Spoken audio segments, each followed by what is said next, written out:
Sam, right? I lost a son to gun violence, right? And, you know, people like me and you, we kind of out in the limelight, you know what I mean, in the forefront. People know us. You lost a brother to gun violence. We lost Nipsey Hussle to gun violence. But there's a lot of people that go through the same stuff that we go through, right? But they not in the limelight. They suffer more in the background, you know what I mean? And what do you do to get through what you've been through? You know what I mean? For me, I know I have a bunch of 3-minute outbursts. You never know when they're gonna come. I could be at the mall, see a dude walk past with his son. I could be at the airport. I could be at a restaurant, see somebody sitting down eating with his sons.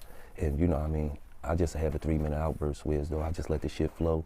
And then after it's done, there's always chin up and chest out. Right. But for you and somebody looking at you, wondering, damn, I wonder how he could get through it. Because people always say that to me, Gillie, how you get through it? How you get through it? Man, it's hard, I think. Just, and condolences too, bro. You know, man, I think just day by day. And then for me, understanding that life in the world is not to be understood on a human level. I think it's for me to, you know, the only thing that kind of like helps me day by day, but thinking you understand everything or you thought you understood everything, it'll have you fucked up. Right. Just because shit don't make sense. But I think, just knowing, man, we all gotta go. And I think just shit that niggas go through, man, it's easy to put so much weight on this life, but taking in perspective, taking a step back, the nigga gotta go at some time. So the best thing you can do is leave your mark. You know, and when we was all young, when you're young and trying to figure it out, that's the mentality. Like, man, shit, fuck it, 20, 25, 40, whatever, we gotta do something. So that's the kind of thing that helps me push through, is knowing that, man, we all gonna leave, and what do you do when you're here?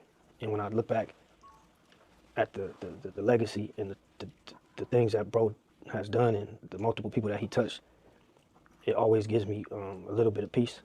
Selfishly, I'll never be at peace because that's my brother and I miss him so much, but just the little bit of peace is he always used to speak to us about him wanting to, you know, leave his mark and inspire others.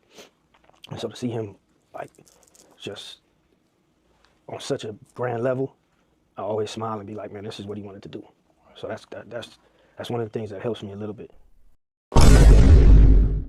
Wow, this is powerful and needed to be shared.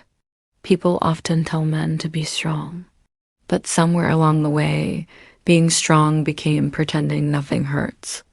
Watching Gillie speak with Blacc Sam, you aren't just watching two men talk about loss. You're watching two men give each other permission to grieve. And every man needs that. By the way, welcome back to the Centered Man channel, where we don't just react to the culture, we learn from it. Grief doesn't make you weak, it makes you human. And hear me good. Men, it's okay to grieve. You have the right to feel. You have the right to grieve. The problem isn't that men grieve. The problem is that many men never learn how. Most people hear the word grief and immediately think about funerals. But grief shows up every time life forces you to let go of something that mattered.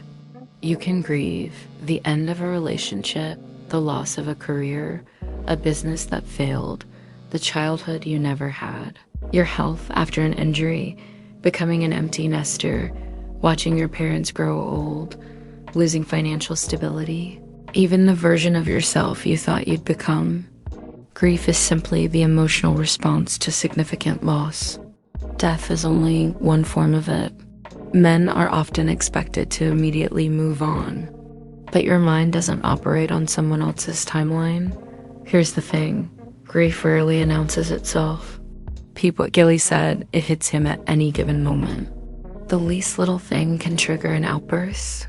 Sometimes grief looks like sadness. Other times, it looks like anger, isolation, constant exhaustion, difficulty concentrating, losing interest in things you once loved. working nonstop because sitting still feels unbearable, overeating, not eating, drinking more, smoking more, using weed or other substances just to quiet your thoughts, sleeping all day, or barely sleeping at all. Some men become emotionally numb. Others become short-tempered over the smallest things. Not because they're angry about today, but because they're still hurting from yesterday. Unprocessed grief has a way of leaking into every part of your life if you never acknowledge it's there. Here's a difficult truth. Healing doesn't always mean the pain disappears. Sometimes healing means learning how to carry it differently. Like Blacc Sam, he carries his day by day while focusing on legacy. You never get over certain losses. You grow around them. Some days will feel lighter. Other days, a song, a birthday, or a random memory will bring everything rushing back. Or in Gillie's case, seeing a father and son together. Grief doesn't mean you failed. It means you love deeply. Now this is cliche, but it hits because it's real. Someone once said, grief is love with nowhere to go. The goal isn't to erase grief. The goal is to keep grief from becoming your entire identity. Honor what you've lost, but don't abandon the life you still have.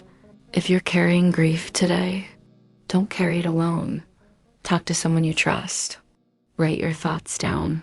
Pray, exercise, create something. Seek counseling if you need it.